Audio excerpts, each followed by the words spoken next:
So we're in text number 13. Yudhisthira, King Yudhisthira, who was very satisfied by the birth of Maharaj Parikshit, had the purificatory processes of birth performed. Learned brahmanas headed by Domya and Kripa recited auspicious hymns. So they had some ceremonies performed after his birth, some samskaras, right? Yeah. Samskaras. Yeah. I just also noticing how Yudhishthir, he was happy because they didn't have an heir, right? And Yudhishthir was a good king, and he wanted to see the kingdom continued to be ruled by a good king. Those who are the kings that they care about they care about the people, they care about their subjects, they want to see that continue. And ultimately that's like when you read the Bhagavad Gita, that's what Krishna is telling Arjuna. But the kings, their duty actually is, one is to provide materially for the people, but the other is to keep the people in general on the spiritual path. That's actually also, according to the Vedic culture, that's one of the duties of the king. And so Yudhishthira is happy that this boy has been born, and he can continue that legacy that they've created. The king or whatever, like whatever system it might be, the responsibility remains, right? Like we don't have a king today, but we have leaders. Right. And according to the Vedic version is that if a person takes a position of leadership, they have they have some responsibility and some karmic responsibility and some karmic debt if they don't fulfill that responsibility. It's not that someone just gets a position of leadership and then they just get the power and influence that comes with that without any consequence according to the laws of nature, right? Yeah, right. All right. And in fact, somewhere I believe it says something like in the I don't know, maybe we'll come across it, but I did read somewhere in the Bhagavatam where Prabhupada describes how the leaders have like something like 10% of the karma of the population. A sixth, is it? A sixth. A sixth. Yeah. They get 1/6, and if the population is good, like then they get also a sixth of the good karma of the right. I don't think I'd be wanting. I wouldn't be wanting that job right now. Oh man. That would be, and I'm just remembering here. I don't know if it's in this section, but in the commentary, I know Prabhupada often makes the point that the soul can like the duty of the rulers is to ultimately lead people to happiness, to give people happiness. And he often makes the point that happiness, like the only real happiness, can be found through spiritual pursuit. Right. But the leaders, he often comments that the leaders nowadays and not just the leaders, we're all trying to find happiness by adjusting the material situation. And but this will never bring ultimate happiness. You can see the material situation is like always it's like you try to adjust one thing and then something else happens. And we can see here, like in BC, it's like just trying to go ahead with life, and then all of a sudden there's like torrential rain, and like half of the Fraser Valley is underwater. All the highways are like getting washed out and destroyed by floods, and it's like one thing after. And this is Yeah, yeah. So You- one thing with the flash floods is just that consciousness of we're trying to solve the problem, but then create another one. They Mhm. suppressed for many years, they suppressed the forest fires. So over time, the forest actually became more volatile because of suppressing them. So now when a fire happens, because there's so much more growth that they allowed to grow by suppressing, the forest fires get out of control. And then after that, once everything burns and you get rain, then you get mudslides because the forests aren't holding. And that's what we're seeing in the past few months is like all these mudslides and so much destruction. So they thought they were solving a problem by suppressing forest fires, but it's created a much bigger one. Yeah, you're right in the heart of all this, eh? Like all this stuff that's going on, like you're right at the hub of it. Oh man. Yeah, yeah, yeah. It's pretty wild. Wow. Yeah, all we're just trying to be happy, right? Like what's the Yeah, problem? yeah, But it's not easy in this world. So it was a given then. It was a given like that in the Vedic culture that the point is that we're gonna try to strive for happiness, but it's not going to we're not going to expect that happiness to manifest without some cultivation of our spiritual yeah. mind and our And the connection with the divine and the leaders were were considered to be responsible for helping people to do that. to do that. Yeah. Yeah, yeah, Okay. yeah, Text 14. yeah, Upon upon the birth of a son, the king, who knew how, where, and when charity should be given, gave gold, land, villages, elephants, horses, and good food grains to the Brahmins. yeah. And this again is a contrast. I don't know. It's just it's. I think we just become so conditioned, like and I don't even know if conditioned is the word, but we don't think about receiving from the government. You know what I mean? We don't think that Right. like during the COVID thing Yeah. when they were sending out money to people to help them get through. Mhm. I mean, that's the only time that happened in my lifetime. Okay. Like that kind of a thing, right? Uh-huh, Like the uh-huh. government just going here, you need something to help you like Get through this get situation. through. But this isn't even that kind of giving. Right. This isn't like, oh, you guys are going through a really hard time. Here's some money to help you get through. This is like something wonderful just happened. Let me celebrate with the population here. Take a bunch of wealth, right? Like as if that's going to happen now, right? Right, And right. and so of course the whole economic system was entirely different then. It was very localized, and it was based on actual items of wealth, not conceptual wealth, Right. not like a system of like where you have things that represent wealth and the problems that come with that. But these are things are like gold, land, villages, and different animals that were considered very they were also wealth.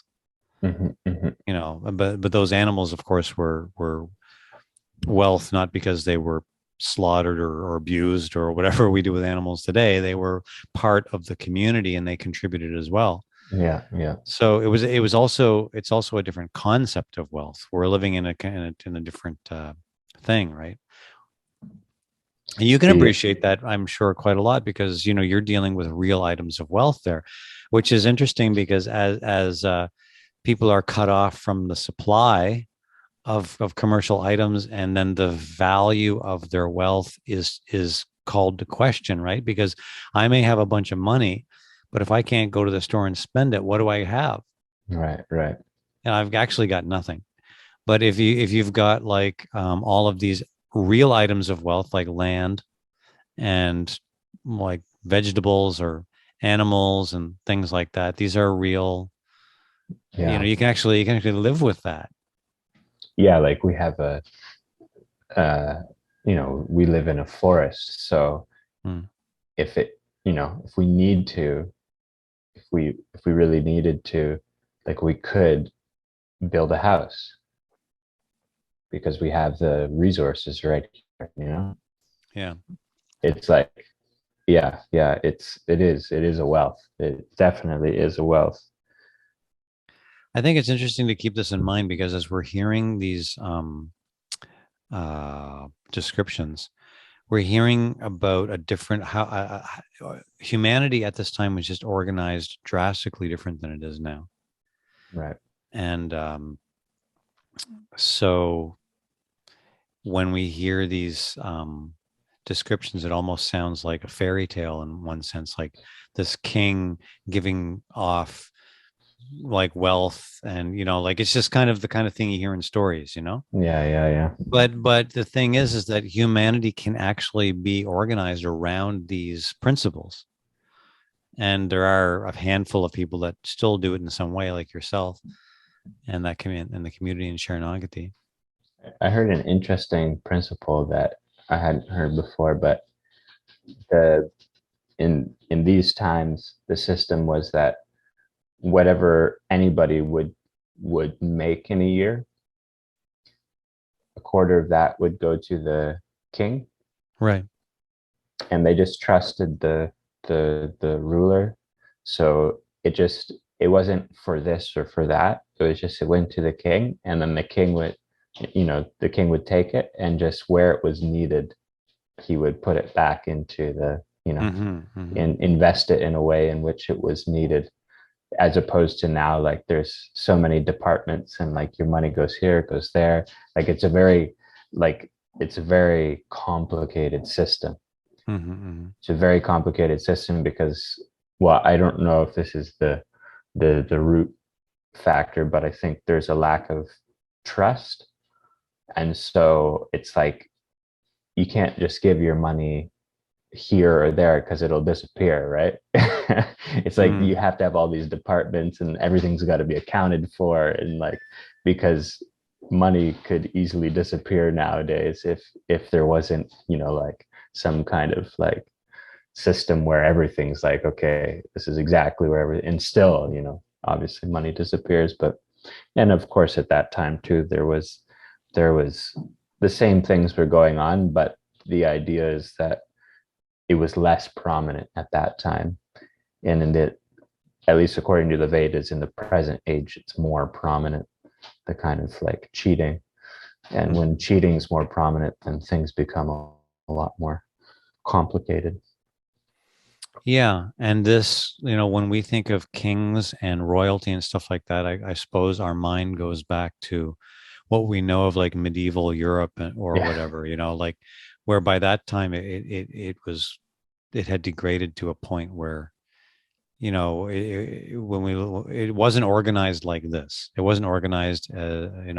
Kings weren't in like they were found in the Bhagavatam. So this Bhagavatam is talking about thousands of years ago, Yeah. and we don't even have a concept of humanity that looked like this thousands of years ago.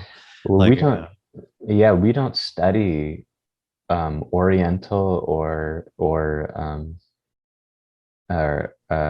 Indian history, like mhm. like from the east. We don't, like in school, they never taught us that history, so we don't have a conception really in the West of what was going on there. But both in India and in the Orient, they had very, very powerful civilizations, like compared to the Western civilization and like where it came from, the Greek civilization, they were vastly more wealthy and powerful. And I just remember Alexander the Great went to India and he met with these like huge armies. It was mentioned, and that was the only mention in any history class I ever took, and he just turned around. I'm not messing with this. And I just remember that because it gave you a glimpse of like what must have been the civilization there, because he was the most powerful thing at the time, and he was like, I'm not going there, like. A question arises here, like, why, especially in the first canto, I think we find this, that there's so much discussion about this type of thing, like description about what the civilization was like back then, and how does it relate to the spiritual message that's found in the Bhagavatam. And Mhm. I think it's important because, like, it's really tough to find time and have space uh, in our minds to put towards our spiritual development when we have to deal with just basic survival. And Mhm. so, like, the underlying principle that's there with all of these descriptions about humanity is that how important it is for our lives to be stabilized in some way, so that we Yeah. can have that space to just freely develop our spiritual nature and our connection with the divine. And that's the underlying, like, theme or message that's here, even though it's kind of like describing the king and the wealth in this case, and so many features of the civilization, the way they celebrate things, sometimes even the way the cities looked or the villages were presented, and the different kind of members of the society. Like, sometimes it goes into detail, which we've already discussed, but the underlying thing is that there was a level of peace and harmony and wealth that Yeah. everybody had access to, that allowed them to develop without having the anxieties that we do today, right? Doesn't mean that because we have those anxieties today that we can't do it, but it was just, this was a brighter day in humanity in that More, sense. yeah, much more conducive for, yeah, stability is so important, so important for cultivating higher, spiritual, either spiritual life or even like just considering, the more kind of just having the space of mind to consider like the questions of life, why are we Mm-hmm. here? And yeah, yeah, that's, I mean, the Bhagavatam, obviously it's focused on spiritual development, but there's also, it gives the understanding of, um, it gives an understanding of how the world works, like natural laws, like how things function, um, which is, I would say it's not always maybe the same as the modern scientific concept of how the world works and how to, like how to generate wealth, how to generate that stable situation. Like it talks Mm-hmm. about, there's an understanding there of the laws of nature and how these things manifest, how they come about. And because it's important for most, it's important for most to be able to generate that stable situation, generate that, enough wealth so that you can have those situations which are more favorable for Mm-hmm. cultivating spiritual life. So cultivating our spiritual life doesn't just mean meditating or chanting or other things. It also means understanding and dealing with the necessities of the human body Yeah. and society. And I remember in the Bhagavad Gita, um, uh, we just passed the day when the Bhagavad Gita was spoken Mm-hmm. 5,000 years ago. Mm-hmm. And so we there's one of our community members here every year. We sit and we read the whole Bhagavad Gita, just the verses. It takes like 2.5 hours. And Krishna mentions this principle in the Bhagavad Gita that whatever whatever whatever we get in our lives, it should somehow be, there should be some at least acknowledgement, but somehow it should be used in the service of the Supreme, or at least an acknowledgement, like a gratefulness that it comes from, it's not like generated by my own whatever, my own self. It comes from somewhere, and it should be used in a way that's for somehow for the service of the Supreme. And in that way, it actually um, increases Krishna says that if you don't do this, you're a thief. It's like you're getting something from somewhere, like either people can think it's from the supreme, from God, whatever, or just from material nature, from mother nature itself. And because it's coming from somewhere, it should be offered back. um, um, and by this recognition and by these acts of, Krishna calls them acts of sacrifice, then actually um, this is the way that wealth increases. At least Mm. that's what You Krishna know, is saying in the Bhagavad Gita. yeah, when we get into like Krishna's very personal world, like which we haven't really we've had a few descriptions of Krishna in like the cities of that time, Dwarka and Hastinapur. And then eventually we will hear about Krishna's like most intimate place, the place that he likes to be the most, which is Vrindavan, which is completely agricultural. Even the like the setting, right? But even the cities at that time were not like ours today. They also had a strong agricultural base, but it's more visible with Mm-hmm. Krishna and Vrindavan. Mm-hmm. And so the whole backdrop that we read about is the importance of like our connection with the land and everything, like the rural kind of reality. It has a lot. It's helpful in our realization about with our connection with the divine. Like for that very reason, Yeah. because we're able to understand how the wealth that we get, it comes from somewhere. There's a process that is Yeah. producing Yeah. it. It's much different than just having like, like when I'm working and I get money, I don't even notice. It's just I go to my bank account and there was some, transfer that happened. You know what I mean? Like it's just some wealth ended up Yeah. in there because I spent some hours. There's no direct connection with like a Yeah. real, like observing or experiencing wealth manifest in a real way. There's a direct connection. Yeah. And I have to say that feeling and just understanding that connection is really satisfying, and like being part of it, and and just getting the understanding that, like, okay, we're as human beings, we're also part of the whole workings of nature. And you can also see, depending on how we, like, if you just go in, like, we have a forest behind us, if you just go in, you just clear cut the forest, like, over time, if you don't act properly, if you don't do the right thing according to how nature works, then you lose your resources over time.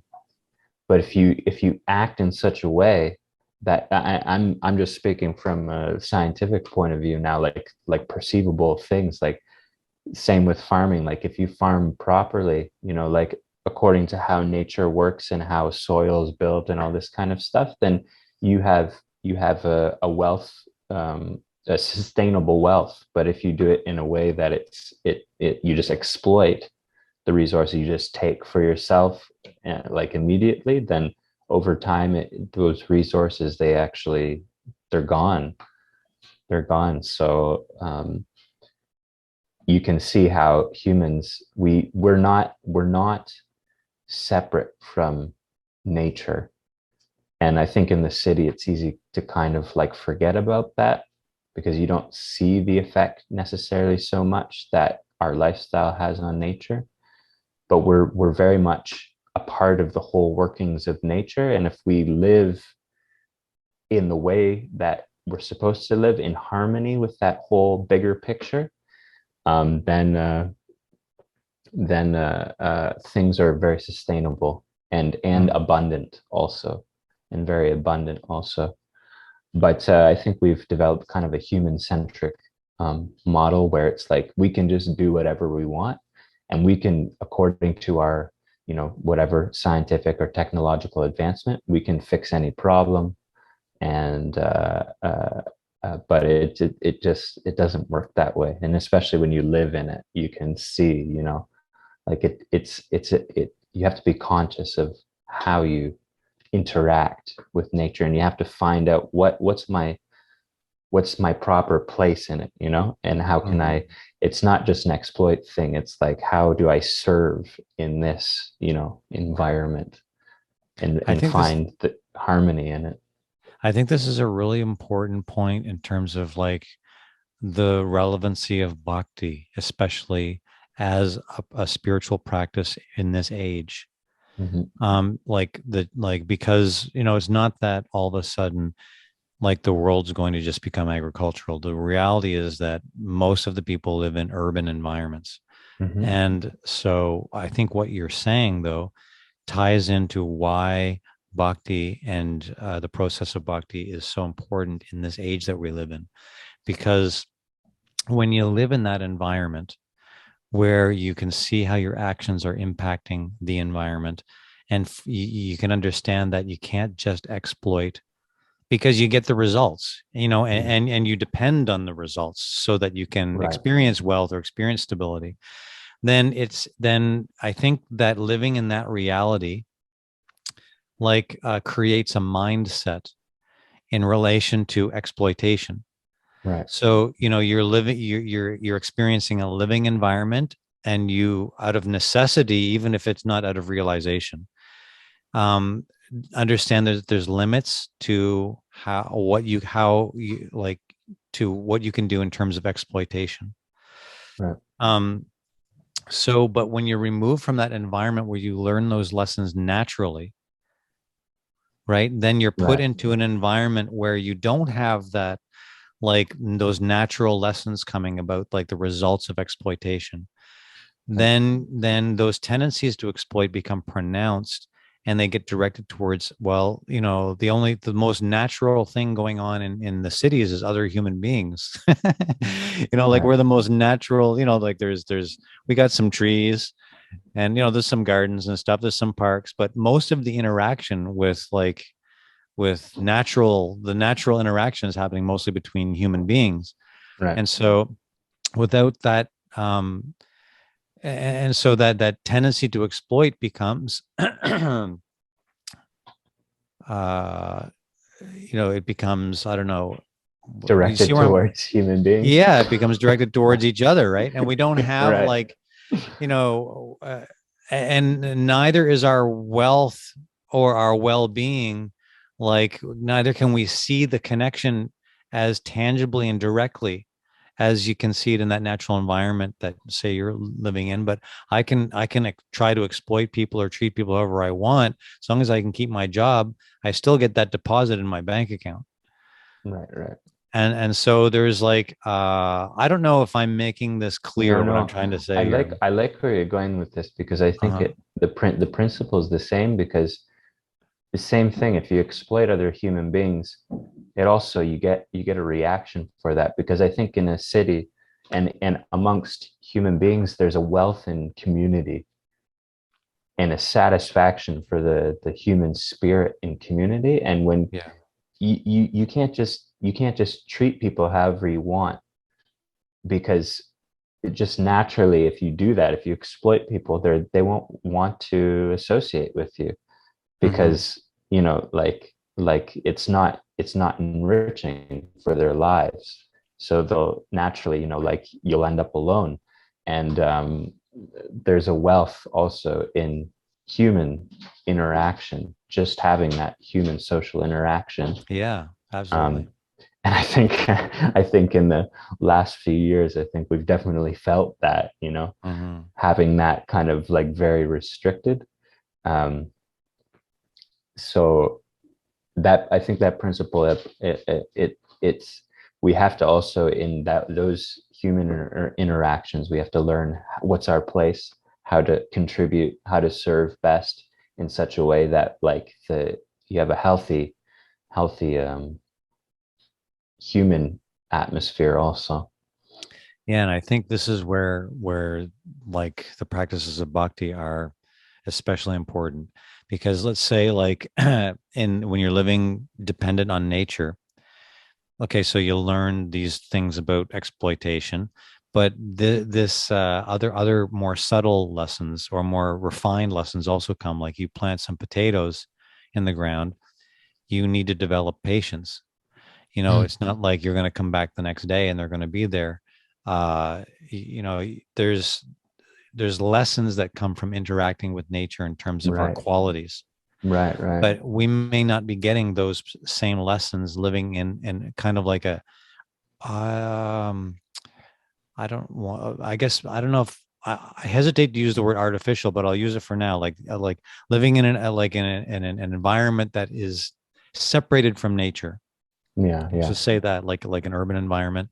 Then the lessons that we're meant to learn from nature, we're separated from that because we've separated ourselves from nature.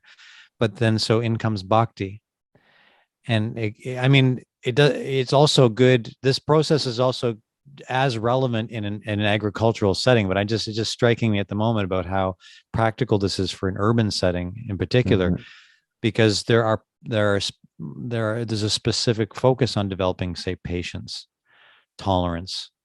Like bhakti is all about developing these higher qualities and sentiments Right. of the human being, Right. which come a little bit more naturally with the help of nature.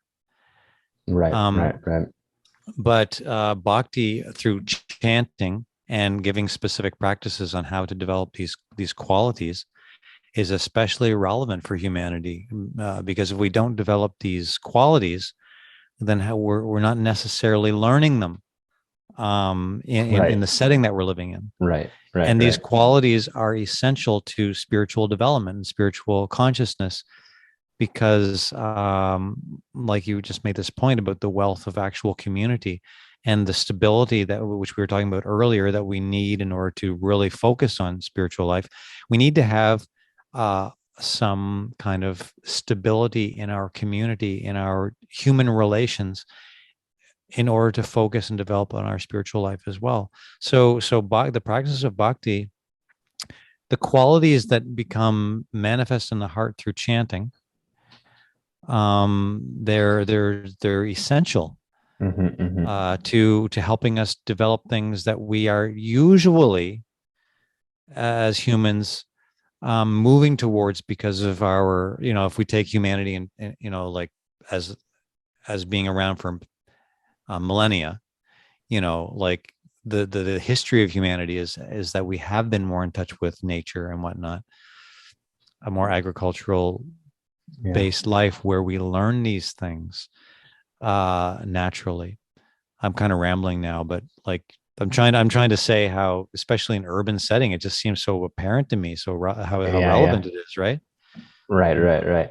And I would also like to say on the other side in it, for anybody who is practicing some spiritual path or bhakti, that like in that type of setting, like an urban setting where those things aren't necessarily natural lessons, um, when we do practice bhakti, it can be hard because we have to like learn those things where we're used to like immediate, like getting things immediately. Like you're talking, I'm just focusing on patience right now, but like we're used to just immediate like gratification or being able to, immediately go to the store and get what you need or whatever. And bhakti's not always like that. The spiritual development is like sometimes you have to wait, even though you're like doing the practice, sometimes you have to wait for those things. And so it's like what you're saying, it's so essential. But at the same time, it's like it can be difficult because we've kind of, we've grown up in a culture where we're not used to these kind of things necessarily. And so when we practice, when we take up a spiritual practice, then it's can be difficult. And when we go to practice, say we want to practice patience or tolerance or being magnanimous or being kind, compassionate, like the list goes on, so many qualities, right? Like these like things, we may not get, the response may not be like the when we go to try to practice these things in society, we may not get a response that mirrors what we're trying to do. Like say for when when you're interacting with nature, you get some lessons from that interaction, right? Mhm. And there's probably some anyway, you try to be patient, tolerant, kind, and whatever in an urban setting amongst people who aren't exactly focused on their spiritual development or see it as a Mhm. priority, then you might get trampled on.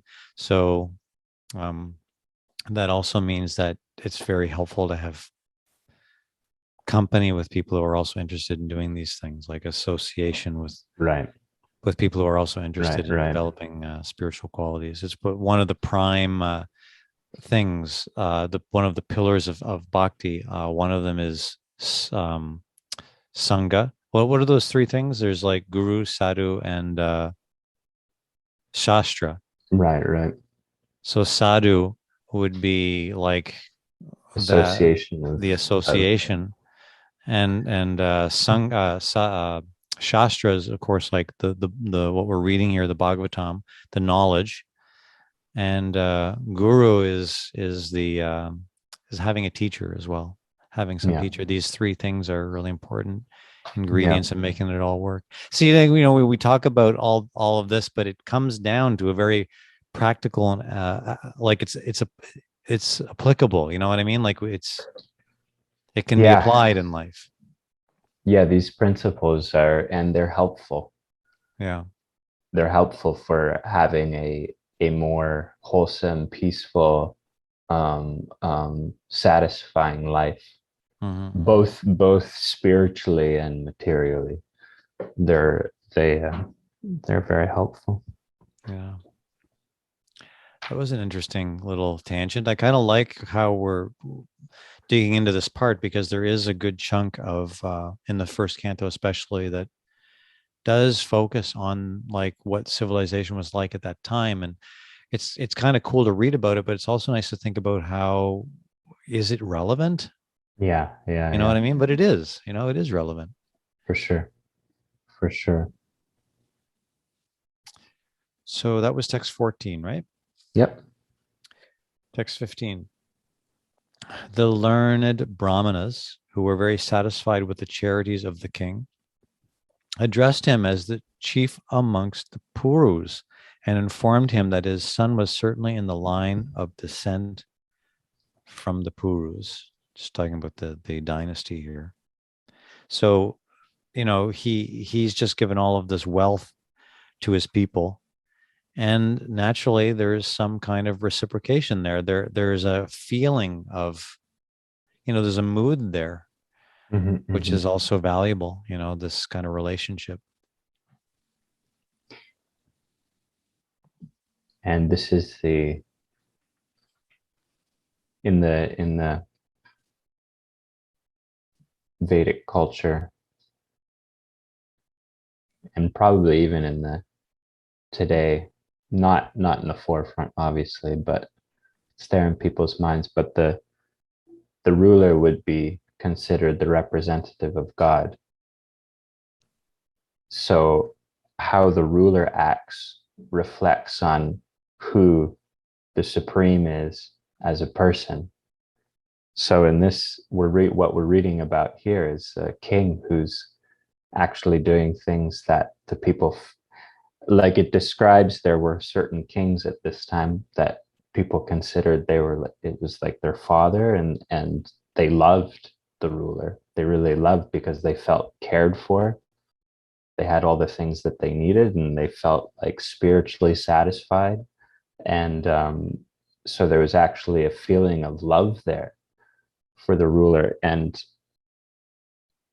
but when the rulers if the ruler exploits the people, then it's just it's just that principle that it also reflects the relationship, because people will think, oh, why is the supreme, why is God doing this to me, like why, because the ruler is not really necessarily, you don't have so much control over who that is.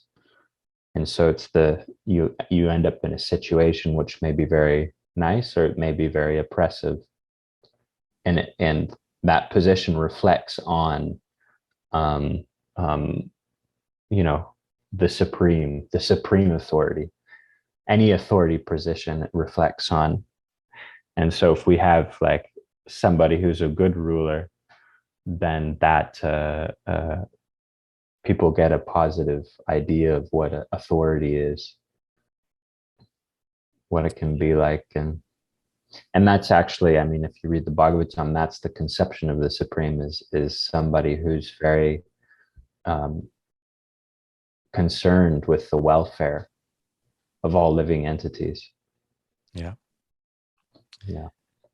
And yeah, that's long been the Sorry, idea of, am I a little archaic here? A little well, no, it's little relevant. It's definitely, but the idea that authority is something that we want, right? That's been uh-huh. long disposed of, and with good reason, because most of the authorities have not proven themselves to be like, not that our world is devoid of authority, but it was not something that we, it's not a value that we all necessarily embrace, right? Right, right. In Western culture If anyway, like, if somebody's like not a good ruler nowadays, like even in like democracy, nobody's like cares that much. Like it's not like it doesn't like have a such a big, oh, it's just like a bad, prime minister, whatever, like and even when we think about like this, how about the ruler represents the divine, that concept was there like even in the medieval European era, where the king was seen as somehow divinely yeah, appointed, but that yeah, translated more to how the king was above the law, and ended right. up being a major Problem. problem. And that ended up like it did, for good reason. Yeah, I guess So it's uh it's a science of bhakti is a science of relationship. And so yeah, if you do find yourself in a position of authority, there's a way in which everybody can act in their, or if you're under an authority, um, there's a way in which we can act in these relationships that makes them the best that they can be. And there's ways in which you can, like, there is a relationship there, and you can hurt the relationship, or you can act in such a way that the relationship's healthy and enriched. so text Okay. 17. 16. 16. The Brahmin has said, this spotless sun has been restored by the all-powerful and all-pervasive Vishnu. In order to oblige you, he was saved when he was doomed to be destroyed by an irresistible supernatural weapon. All right. We've already kind of recapped that. Text 17. For this reason, this child will be well known in the world as one who is protected by Krishna. O most fortunate one, there is no doubt that this child will become a first-class devotee and will be qualified with all good qualities. The good King Yudhisthira inquired, O great souls, will he become as saintly a king, as pious in his very name, and as famous and glorified in his achievements as others who appeared in this great royal family? This is interesting, uh, because what kind of question is that? Uh, He's basically saying like, so my grandson here, who's mhm. going to inherit the kingdom, will he be like famous for his, you know, pious ruling, and like, will he be powerful and great just like his ancestors? How are they Right, supposed right. to know? Well, we went through the astrology discussion last time. Yeah. Yeah, yeah. There's that, yeah. And I wonder what Prabhupada's going to say in the commentary here, but Yeah, we should. And another point though is that um like one of the reasons why uh it was one of the reasons why there's some expectancy upon the child in royalty here is that when uh, like a man and a woman come together to procreate, like their consciousness impacts, their consciousness like when they're together, Hmm. um, attracts a particular kind of soul to the womb. That's how it's Yeah. described, right? Which is kind of a Yeah. cool concept. Yeah. And so, like, they being highly spiritually realized people and also having a consciousness of being very pious and powerful, magnanimous and good spiritual leaders and managers in society, that's also a state of consciousness. Yeah. So their consciousness, all that put together, is attracting a soul who will have a similar consciousness, because we're attracted to what we're like if we have a particular nature, we're attracted to things that have a similar nature, right? Yeah. And to be in the situation that will afford us to be able to act on that. Yeah. And so it's expected that because of their whatever their consciousness is like, that's good. The children that they have are going to be like some kind of a reflection of their consciousness. Right. Right. I find that really fascinating. Yeah, it Anyway. is. And it also, it's like, I think it's like everything in the practice of bhakti, everything is like Yeah. anything we do is meant to be done with some awareness and some consciousness, some intention. And so also like, bringing a child into the world is done with great intention. Yeah. um What to speak of baking a pizza, right? Like try yeah. try, try Right, bringing a try bringing a child into the world. If you have to be conscious about cooking something, what to speak about, right. bringing a child into the world. Yeah, that's right, that's a good point. Yeah. um just before we end here, I have this going through my mind because we just read the Gita, Mm-hmm. just a little bit on this previous point. um I think it lends to, there's in I think there's, I don't know, maybe there's more, but I would say there's essentially kind of two conceptions of the world. And one is that there's not really any purpose behind it specifically, like it's developed kind of like randomly or chaotically. And so ultimately there's not really like any specific purpose that it's here for. Whereas if you venture into the realm of, any religion or any spiritual philosophy, um, and definitely if you venture into the Bhagavatam, you get this idea that the the world is here very purposefully. There's a specific purpose behind it, and um, one of those purposes is that it gives a chance for all of us to again awaken our spiritual consciousness. um, and so the kings or the rulers at that time, and Krishna, he says this in the Bhagavad Gita, like he himself, he's always watching the situation, like he's conscious of this, that this is the purpose.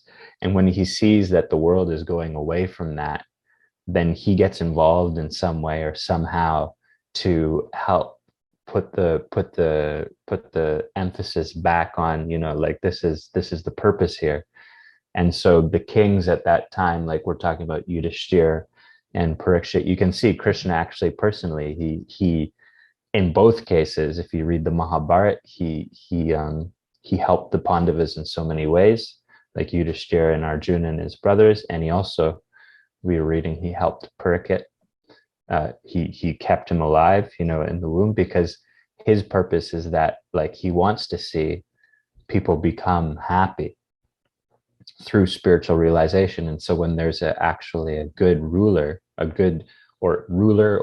a good whoever's in authority, when that's good, actually the people are greatly benefited by that. Mm-hmm. And so this is just from the perspective that the world is there's a I guess you can say an intelligent design behind it. Mm-hmm. Yeah, there's a purpose. And I don't know if, I'm just thinking, I don't know if there's other conceptions out there, but other than either there's no person involved, or there is a person involved, like either there's no intelligence behind the world in which we live, or there is an intelligence behind. I don't know if there's another conception out there, but another choice. Yeah, there's different choices in the yoga systems, but it's the variety is in terms of how personal we want to be about it. Right. Yeah. I just flipped open the Gita here as you were speaking. Yada yada hi dharmasya. Yes, I was definitely thinking about that. Whenever and wherever there's a decline in dharma, descendant of Bart, and a predominant rise of adharma, right, which means a lack of dharma. At that time, I descend myself. Get involved. Yeah, I get involved. Yeah. So either Krishna or his some devotee to help illumine the spiritual path when the spiritual path becomes foggy due to when the situation is a snowstorm and you can't see you can't see which way to go, what's the right direction to take. And you can see that in the world today. Like, there's a lot of spirituality out there, and sometimes it's very confusing as to like what is the what am I supposed to do? What's where's this go? What's the goal? Yeah. Is there truth here? Is there any like truth or reality in all of this? And it can be a little bit difficult to figure that out. So that's that's really, that's the purpose. That's one of the purposes of the Bhagavatam, is to illumine what is, to define what is reality, what's not reality, what's truth, what's not truth. And as Absolutely. we read it, we get a clearer idea of what's just what the world is, who we are, what's our place in it, what are we supposed to do. And I'm sorry, but for me, clarity is like, and I think for a lot of people, clarity is so satisfying to know like what I'm supposed to do, and how I'm supposed to do it, and just being clear, focused, what's going to bring me happiness, And the Bhagavatam very patiently and methodology, how do you say that? Methodically makes that separation, like describes the the purpose and the reality of what it should look like. And it does it meticulously by describing the potential, like what human society can look like. It may sound like we're just hearing like stuff like, I don't know what the spiritual content is, it's separating like what should be from what should not be. And next, for example, as we go into the like the next verse, the next text in this chapter, these sages are going to like focus right in on Parikshit and answer Yudhishthira's question about what he's going to be like in the future. Right. and they're going to focus on and start describing his qualities. And so here again, it's like the Bhagavatam is very patiently describing what something should look like versus something what like in contrast to what things shouldn't look like. So we're Right. going to hear about all these qualities manifested in a human being. Why shouldn't those qualities be manifest in a human being? So it's like a very Right. Right. gradual, it's a very gradual kind of like warming us up through descriptions about like what the goal is and how to get there. Does that make sense? Right. Right. Yeah. Yeah. Yeah. For sure. That's probably a good place to put a Yeah. It was a bookmark. little. Yeah. It Yeah. was a little different than how I was thinking, but definitely it's that's definitely one of the pictures it's painting. It's like, what is the potential of a human being as a Yes. spiritual being? Yeah. And it's slowly revealing that through the descriptions of those who are, um, uh, spiritually developed people. So just like planting a potato, the Bhagavatam, we have to be patient. It Right, takes right. some time. It's not like we're gonna flip open one page and it's like bam. It's like some of it, some of the times the pace slows down a bit. And we just have to be patient and go through it and understand that something's going on. This is a sound vibration that's impacting our consciousness somehow. And just keep on moving through. Just like you gotta one day it'll be time to harvest the potatoes. You